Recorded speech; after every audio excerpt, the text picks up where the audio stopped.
The first time I spoke aloud in Velmori, the entire lecture hall went quiet. Not the respectful kind of quiet.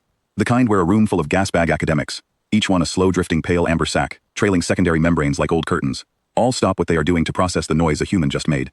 Then a low resonance moved through the room, and I knew enough Velmori by then to recognize laughter even if I could not yet produce it correctly. My name is Petra Voss. I am 26 years old. I hold a double specialization in xenolinguistics and comparative tonal structure from the University of Reykjavik, and I was the first human admitted to the Velmori Collegiate Institute's graduate immersion program under the third-tier exchange accords. The Velmori had pushed for the exchange on the understanding that it would demonstrate, to any fence-sitters in the Concord's outer block, that the institute was cosmopolitan and forward-thinking and had no particular objection to humans as such. What they had not fully anticipated was that I would try to speak. Velmori is a tonal language, which is a significant understatement. Pitch matters in most tonal languages. In Velmori, pitch, resonance depth, harmonic overtone, and a secondary subvocal vibration all carry independent grammatical weight. Miss any one of them and you have said something different from what you intended. Miss two of them and you have likely committed a minor procedural violation under one of 3 separate administrative codes. I had been told this by my handlers at the Concord's Cultural Liaison Office before I left. They said it warmly, the way people say things warmly when they are also quietly suggesting you might want to reconsider. I did not reconsider. What I did do was arrive with a small field recorder clipped to my collar, calibrated to capture full-spectrum Velmori audio, including the subvocal register most human ears cannot isolate without equipment. Every time a Velmori instructor or student corrected my pronunciation, and they did so often, and at length, and with what I came to understand was a particular kind of relish, I recorded it. I noted the corrected form, the phonetic deviation they identified, the grammatical consequence of that deviation, and the register they used to deliver the correction. The corrections were extensive.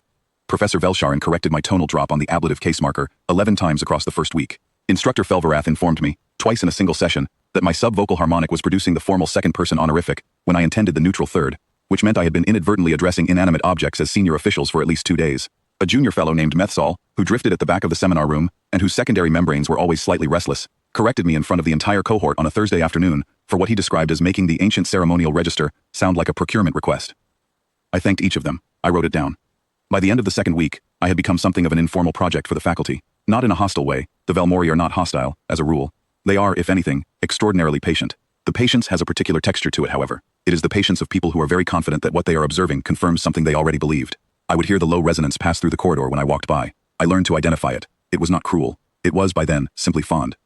In the third week, Professor Velsharin approached me between sessions. She drifted to approximately shoulder height, her membranes settling into the configuration I had come to associate with considered speech, and told me, with evident kindness, that my effort was genuinely admirable. She said that tonal acquisition of this depth was not something any recorded human had achieved. She said the Institute would be happy to note my participation formally, and that the formal assessment could perhaps be deferred. I told her I was looking forward to the assessment. She resonated something brief. My recorder caught it. It was not, technically, in any register I had been formally taught, but I had enough context by then to translate it loosely as the Velmori equivalent of, well, if you insist. The formal oral assessment for the immersion cohort was conducted before a review panel of 5 senior faculty. It was also, I had noted in the program documentation on my first day, the same panel that had been convened in week 2 to discuss my case as an illustrative example in a faculty development session on cognitive limits of cross-species tonal acquisition. The session notes had been distributed to the full graduate faculty. I had received a copy by mistake, I think, from an administrative assistant who had not looked closely at the distribution list. I kept it, filed it in the same folder as my correction log. The panel convened in the Institute's formal assessment chamber, which was a high-ceilinged room with excellent acoustics and a resonance floor designed to make subvocal Velmori carry cleanly to every corner. 5 senior Velmori drifted at assessment height behind a curved membrane rail. I sat in the chair designated for candidates, which was a human-scale chair they had sourced specifically for the exchange program. It was slightly too high. I did not adjust it. The panel chair, a large pale gold academic named Veltherath, opened with a standard prompt in the neutral third register, a scene-setting question about institutional architecture, and waited. I answered in Velmori. Full tonal register, correct ablative drop on every case marker. Subvocal harmonic, calibrated to neutral third throughout. No inadvertent honorific bleed. When I moved from the neutral descriptive into the analytical register to address the underlying question about load-bearing acoustic design in pre-Concord Velmori civic structures, I shifted register accordingly, with what I am told was a clean transition. I know I am told this because afterward Methsal, the junior fellow who had corrected me in front of the cohort, filed a formal note with the panel secretary, stating that my register transition in the 4th minute had been cleaner than the one he had produced in his own assessment 2 years prior. He was not required to file this note, he filed it anyway. I found out later that this is considered, in Velmori academic culture, an extremely significant gesture. The panel did not interrupt me. When I finished, Velterath held the drift-still posture that indicates formal processing. Then he asked, in the ancient ceremonial register, the one Methsal had told me, 3 weeks earlier, I was making sound like a procurement request, what materials I had used to prepare. I submitted my correction log.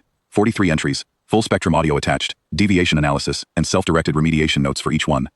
I thanked the faculty, individually, for their contributions to it. I passed with distinction. The log was certified by the panel and entered into the Institute's academic record. It is, as far as anyone can determine, the most comprehensive single-candidate phonetic correction archive in the Institute's history. I did not mention this. The panel secretary mentioned it, while filing.